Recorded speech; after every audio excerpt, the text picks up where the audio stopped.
নমস্কাৰ ছাত্ৰ বন্ধুসকল, তোমালোক সকলোকে আলোচনা একাডেমীলৈ আন্তৰিক স্বাগতম জনাইছো।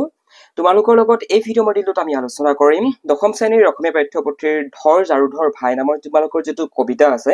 কবিতাটোৰ যিখিনি পাঠভিত্তিক প্ৰশ্ন, লগতে কবিতাটোৰ ভিতৰৰ যিখিনি পৰীক্ষাত আহিব পৰা সাম্ভাৱ্যপূৰ্ণ প্ৰশ্ন, প্ৰতিটো প্ৰশ্নৰ উত্তৰ তোমালোকে এইটো ক্লাছতে পাই যাবা। চ' ক্লাছটো সম্পূৰ্ণ শেষলৈকে চাবা আৰু কিবা বুজি নোপোৱাকৈ যদি থাকা আমাৰ হোৱাটছএপত তোমালোকে সুধিবলৈ নাপাহৰিবা। ধৰ জাৰুধৰ ভাই এই কবিতাটো লিখিছে অম্বিকাগিৰি ৰায়চৌধুৰীয়ে। তো আৰম্ভণিতে তোমালোকৰ এই দুখতে এটা প্ৰশ্ন উদয় হয় যে ধৰ জাৰুধৰ ভাই নামৰ কবিতাটোৰ কবি কোন? কি লিখিবা? অম্বিকাগিৰি ৰায়চৌধুৰী। পাঠ্যপুথিত তোমালোকৰ কেইটামান আৰম্ভণিতে প্ৰশ্ন দিছে। প্ৰশ্নকেইটা এনেকুৱা ধৰণৰ যে অম্বিকাগিৰি ৰায়চৌধুৰীক কি আখ্যা দিয়া হৈছিল? ইয়াৰ উত্তৰত লিখিবা যে অম্বিকাগিৰি ৰায়চৌধুৰীক অসম কেশৰী আখ্যা দিয়া হৈছিল। এতিয়া এই প্ৰশ্নটো দুটা ধৰণে আহিব পাৰে, যে অসম কেশৰী বুলি কাক জনা যায়, নতুবা অম্বিকাগিৰি ৰায়চৌধুৰীক কি বুলি জনা যায়, নতুবা তেখেতক কি আখ্যা দিয়া হয়। তেতিয়া তোমালোকে কি লিখিবা? অসম কেশৰী। মানে তোমালোকৰ প্ৰশ্ন এটা, কিন্তু প্ৰশ্নটোৰ তোমালোকৰ ফৰ্মেটটো চেঞ্জ কৰি কৰি দিব পাৰে, কিন্তু মনত ৰাখিবা প্ৰশ্নটোৰ উত্তৰত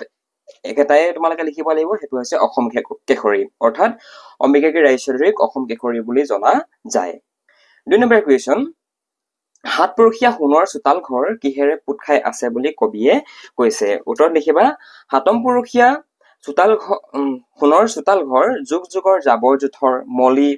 পৰাধীনতাৰ কালিমা আদিৰে পোত খাই আছে বুলি কবিতাটোত কবিয়ে উল্লেখ কৰিছে।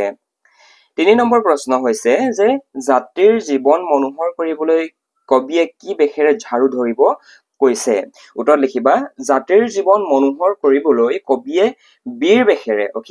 মানে খুব বীৰত্বৰে, মানে বীৰ বেশেৰে ঝাৰু ধৰিবলৈ কৈছে।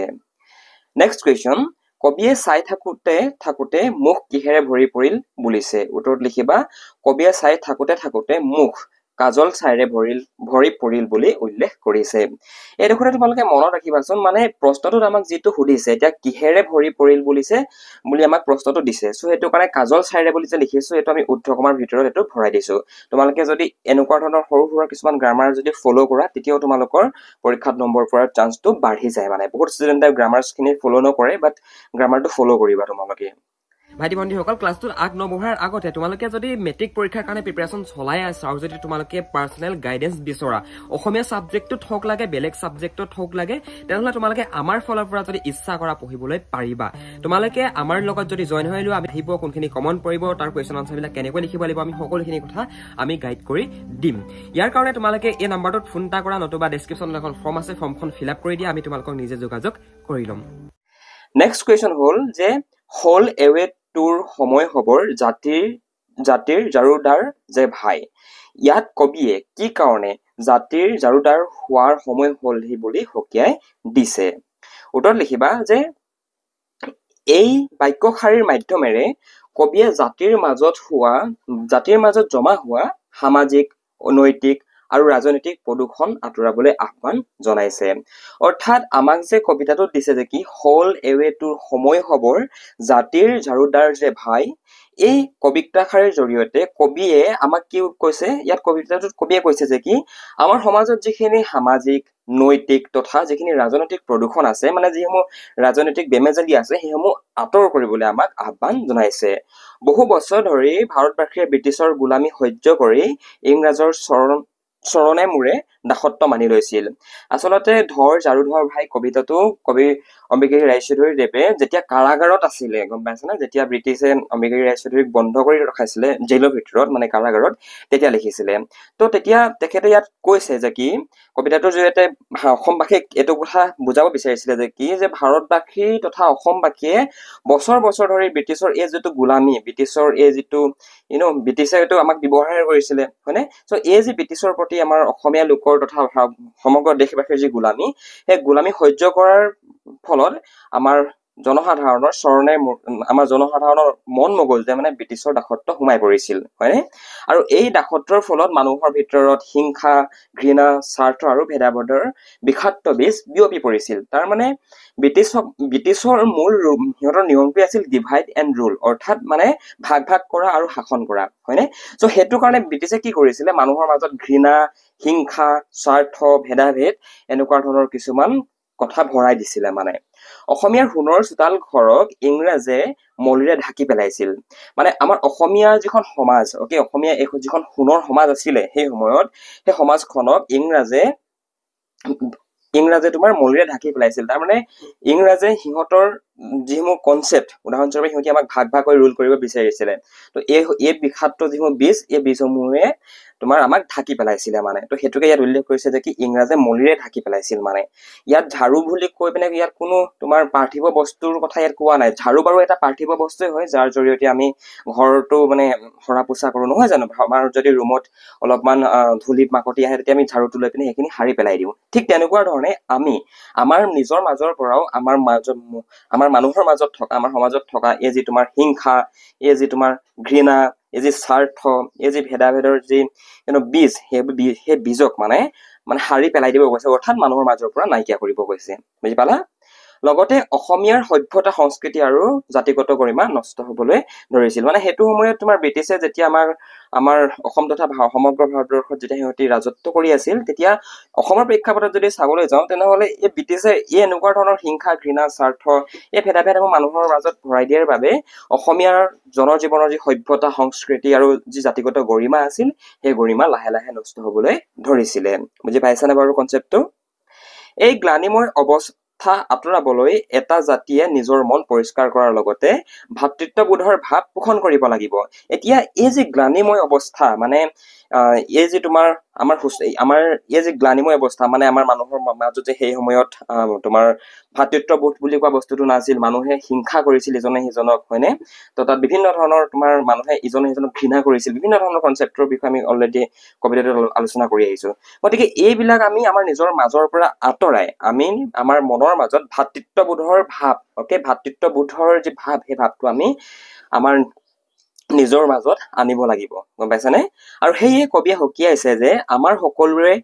এতিয়া সময় হৈছে এই জাতিৰ জাৰুৰে সৈতে হাতে কামে লগাৰ কাৰণ ইয়ে আমাৰ সমাজৰ গ্লানি অপবিত্ৰতা আৰু ইংৰাজৰ প্ৰতি থকা দাসত্বতাক মুচি দূৰ কৰিব তো কবিয়ে আমাক সেইকাৰণে সকীয়াই দিছে কবিতাটোত যে কি আমাৰ মাজত থকা এই যিসমূহ ঘৃণা এই যিসমূহ ভেদাভেদৰ ভাৱ এইসমূহ আমি যি ধৰণে ঘৰৰ জাবৰ জোথৰ তোমাৰ ঝাৰুৰে যি ধৰণে চফা কৰি নাইকিয়া কৰা হয় ন ঠিক তেনেকুৱা ধৰণে আমাৰ সমাজৰ পৰাও এই অপবিত্ৰতা তথা গ্লানি নতুবা ইংৰাজৰ প্ৰতি এই যি দাসত্বৰ ভাৱ আছিল সেই ভাৱ আমাৰ মনৰ মাজৰ পৰাও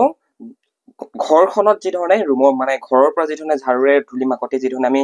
আঁতৰাই পেলাই দিওঁ সাৰি পুচি নাইকিয়া কৰো চাফা কৰো ঠিক তেনেকুৱা ধৰণে আমাৰ মনৰ মাজৰ পৰাও আমি গ্লানি অপবিত্ৰতা তথা ইংৰাজৰ প্ৰতি আমাৰ সেইটো সময়ত যি দাসত্বৰ ভাৱ আছিল সেই দাসত্বৰ ভাৱ আঁতৰাবলৈ কবিয়ে আমাক এটা আহ্বান জনাইছে তাৰমানে ভাইটি ভণ্টিসকল চোৱা কবিতাটোত একচুৱেলি কবিয়ে আমাক আমাৰ নিজৰ মাজত আমাৰ সমাজত থকা তোমাৰ যিসমূহ সমাজত যিসমূহ ভেদাভেদ আছে তথা সমাজত যিসমূহ ঘৃণা আছে হয়নে সমাজত যি হিংসা আছে সেই হিংসাক নাইকিয়া কৰিবলৈ আমাক আহ্বান জনাইছিলে মানে আৰু সকলোকে একত্ৰিত হৈ ব্ৰিটিছৰ বিৰুদ্ধে আন্দোলন কৰিবৰ কাৰণে ব্ৰিটিছৰ বিৰুদ্ধে যুঁজ দিবৰ কাৰণে ওলাই আহিবলৈ আহ্বান জনাইছিলে ইয়াত কৈছে যে কি নহলে যে বিশ্বসভাত নহব তোৰ বহাৰ ঠাই এতিয়া বিশ্বসভাত বহাৰ ঠাই পাবলৈ কবিয়ে কি কৰিবলৈ নিৰ্দেশ দিছে এতিয়া কবিয়ে আমাক কি কৰিব নিৰ্দেশ দিছে মন কৰা যে এই বাক্যশাৰীৰ মাধ্যমেৰে কবিয়ে সকীয়াই দিছে যে যদি অসমীয়া জাতিয়ে সময় থাকোতে জাগি উঠি স্বদেশ আৰু স্বকীয়তাক ৰক্ষা নকৰে নতুবা নিজস্বতাক ইয়াৰ যিটো তোমালোকে শব্দ লিখে স্বকীয়তা ইয়াৰ সলনি তোমালোকে নিজস্বতাও লিখিব পাৰা নিজস্বতা তথা স্বকীয়তাক যদি ৰক্ষা নকৰে তেন্তে বিশ্বসভাত অৰ্থাৎ বিশ্বৰ গণ্যমান্য জাতিৰ মাজত অসমৰ কোনো স্থান নাথাকিব মানে সেইটো সময়ত ব্ৰিটিছৰ বিৰুদ্ধে আন্দোলন কৰিবৰ কাৰণে যিসমূহ সৰ্বসাধাৰণ ৰাইজ আছিলে সৰ্বসাধাৰণ ৰাইজসকল কিন্তু আৰম্ভণিতে ঘৰৰ পৰা ওলাই অহা নাছিলে সেইটো সময়ত যিসকল বিদ্যান লোক আছিলে সেইটো সময়ত যিসকল জ্ঞানী গুণী লোক আছিলে সেই জ্ঞানী গুণী লোকসকলেহে তোমাৰ ব্ৰিটিছৰ বিৰুদ্ধে যুঁজ দিবৰ কাৰণে অসমৰ প্ৰেক্ষাপটত ছচিয়েল চায়েন্সত পঢ়ি আহিছা হয়নে তো ব্ৰিটিছৰ বিৰুদ্ধে যুঁজ দিবৰ কাৰণে আন্দোলন কৰিবৰ কাৰণে আগবাঢ়ি আহিছিলে আৰু যেতিয়া তেখেতলোকক ব্ৰিটিছে এৰেষ্ট কৰিছিলে উদাহৰণস্বৰূপে অসম কেশৰী অম্বিকাগিৰি ৰায়চৌধুৰীদেৱৰ কথা আমি ক'ব পাৰো তেখেতক যেতিয়া এৰেষ্ট কৰিলে যেতিয়া কাৰাগাৰত সোমোৱাই দিলে তেতিয়া কাৰাগাৰৰ পৰাই এনেকুৱা ধৰণৰ কবিতাৰ মাধ্যমেৰে সাধাৰণ মানুহৰ মাজত সাধাৰণ ৰাইজৰ মাজত মানে এটা জাগৰণৰ সৃষ্টি কৰিবলৈ তেখেতলোকে চেষ্টা কৰিছিলে মানে গম পাইছা আৰু সেইটো কাৰণে আমি আজি ইয়াত অম্বিকাগিৰি ৰায়চৌধুৰীদেৱৰ কথা পঢ়ি আছো হয়নে মানুহ এজন এনেই মহান নবনে মানে বুজিলা মানুহে মহান বনিবলৈ নিজে ত্যাগ কৰিব লাগিব মানুহে মহান হবলৈ ত্যাগ কৰিব লাগিব এটা কবি অম্বিকাগিৰি ৰায়চৌধুৰীয়ে নিজৰ জীৱনটোকে দেখোন ত্যাগ কৰিছিলে হয়নে আমাক স্বাধীনতা দিবৰ কাৰণে যুগ যুগ ধৰি ইংৰাজৰ গোলামী কৰি অসমীয়াই নিজৰ ঐতিহ্য ভাষা সংস্কৃতি আৰু স্বাভিমান হেৰুৱাই পেলাইছিল শাসক গোষ্ঠীৰ কূটনীতিয়ে অসমীয়াৰ মাজত হিংসা ঘৃণা স্বাৰ্থ আৰু ভেদাভেদৰ সৃষ্টি কৰিছিল মানে সেইটো সময়ত ব্ৰিটিছে যিহেতু আমাক শ শ বছৰ আমাৰ ওপৰত শাসন কৰি আছিল গতিকে ইংৰাজৰ তথা ব্ৰিটিছৰ গোলামী সহ্য কৰা আমাৰ এটা তোমাৰ এটা অভ্যাস হৈ পৰিছিলে মানে আৰু সেইটো কাৰণে অসমৰ প্ৰেক্ষাপটত আমাৰ অসমীয়া লোকসকলে নিজৰ ইতিহাস নিজৰ ঐতিহ্য নিজৰ ভাষা সংস্কৃতি আমাৰ যিটো নিজৰ জাতিগত যিটো স্বাভিমান সেই স্বাভিমানটো অসমীয়া ৰাইজে হেৰুৱাই পেলাইছিল হয়নে আৰু ব্ৰিটিছে কি কৰিছিল ইয়াত শাসক গোষ্ঠী বুলি কোৱাৰ লগে লগে ব্ৰিটিছসকলৰ কথা বুজাইছে বুজি পাইছানে এই শাসক গোষ্ঠী তথা ব্ৰিটিছসকলে কি কৰিছিলে সিহঁতে কূটনীতি খেলিছিলে মানে কি ব্ৰিটিছৰ মূল মটটোৱে আছিল ডিভাইড এণ্ড ৰুল অৰ্থাৎ ভাগ ভাগ কৰা আৰু শাসন কৰা সেইটো কাৰণে বংগখনক বিভাজন কৰিব বিচাৰিছিল তোমালোকে পাৰ্টিশ্যন অফ বেংগল পঢ়ি আহিছা বংগভংগৰ বিষয়ে পঢ়ি আহিছা হয়নে সো সেইটো কাৰণে কি কৰিছিলে এতিয়া এটা গোষ্ঠীক তথা এখন দেশক কেনেকৈ ভাগ কৰিব পাৰিব যেতিয়া সেই দেশৰ মানুহৰ মাজত হিংসা ঘৃণা স্বাৰ্থ আৰু ভেদাভেদৰ যেতিয়া সৃষ্টি কৰিব হয়নে সো ব্ৰিটিছসকলেও ঠিক তেনেকুৱাই কৰিছিলে মানে এই বিপদ আঁতৰাবৰ বাবে কবিয়ে ঝাৰুৰে জাবৰ সাৰি চোতাল পৰিষ্কাৰ দৰে অসমীয়া সমাজকো সমাজৰ সকলো অপবিত্ৰতা অপসংস্কৃতি আৰু গোলামী মনোভাৱ আঁতৰাবলৈ আহ্বান জনাইছে আৰু সেইটো কাৰণে কবিতাটোত কবি আমাক আহ্বান জনাইছে যে কি আমি যি ধৰণে আমি ঘৰৰ যি মলি মাকতি সেইবিলাক আমি যি ধৰণে এটা ঝাৰুৰে সেইসমূহ আমি পৰিষ্কাৰ কৰোঁ ঠিক তেনেকুৱা ধৰণে আমাৰ অসমীয়া সমাজৰ মাজত যিসমূহ অপসংস্কৃতি আমাৰ অসমীয়া সমাজৰ মাজত যি হিংসা ঘৃণা অপবিত্ৰতা আছে নতুবা ব্ৰিটিছৰ গোলামী সহ্য কৰাৰ যিটো মনোভাৱ আছে সেই মনোভাৱ আঁতৰাবলৈ আমাক আহ্বান জনাইছিলে ওকে মানে চব বস্তুটো কম্পেয়াৰ কৰিছে মানে আমি ঘৰত আমাৰ ঘৰৰ ৰুমটো যদি অলপ লেতেৰা হয় আমি ঝাৰু তুলা সাৰি দিওঁ হয় না নহয় ঠিক তেনেকুৱা ধৰণে আমাৰ মানুহৰ মনটো যেতিয়া লেতেৰা হ'ব এখন সমাজ যেতিয়া লেতেৰা হ'ব সমাজখন কিয় লেতেৰা হয় যেতিয়া সমাজত হিংসা বাঢ়ি যায় যেতিয়া ঘৃণা বাঢ়ে যেতিয়া মানুহৰ মাজত ভেদাভেদৰ সৃষ্টি হয় তেতিয়াহেতো তোমাৰ এখন সমাজ ডিষ্ট্ৰয় হয় নতুবা ধ্বংস হয় গতিকে আমি সমাজৰ মাজৰ পৰা সেইবিলাক আমি ঘৰ জাবৰ সৰাৰ নিচিনা যদি সাৰি উলিয়াই দিওঁ মানে যদি আমি সেইবিলাক ত্যাগ কৰোঁ এৰি দিওঁ আঁতৰাই দিওঁ তেনেহ'লে আমাৰ সমাজখন ভাল হ'ব হয়নে চ' কবিতাটোত কবিয়ে মানে এইখিনি কথাকে আমাক বুজাবলৈ বিচাৰিছে কবিয়ে আমাক ইয়াত নিৰ্দেশ দিছে যে কি জাতিক জাগ্ৰত কৰি একতাৰ শক্তিত বলিয়ান হৈ স্বাভিমান বজাই ৰাখি নিজৰ ভাষা সংস্কৃতি ৰক্ষা কৰিলেহে বিশ্ব সভাত অসমীয়াই নিজৰ ঠাই নতুবা অসমীয়াই নিজৰ স্থান সুনিশ্চিত কৰিব পাৰিব মানে সেইটো সময়ত অম্বিকাগিৰি ৰায়চৌধুৰীয়ে জেলৰ পৰাই মানুহক সকীয়াই দিছিলে যে কি যদি অসমীয়া ৰাইজ যদি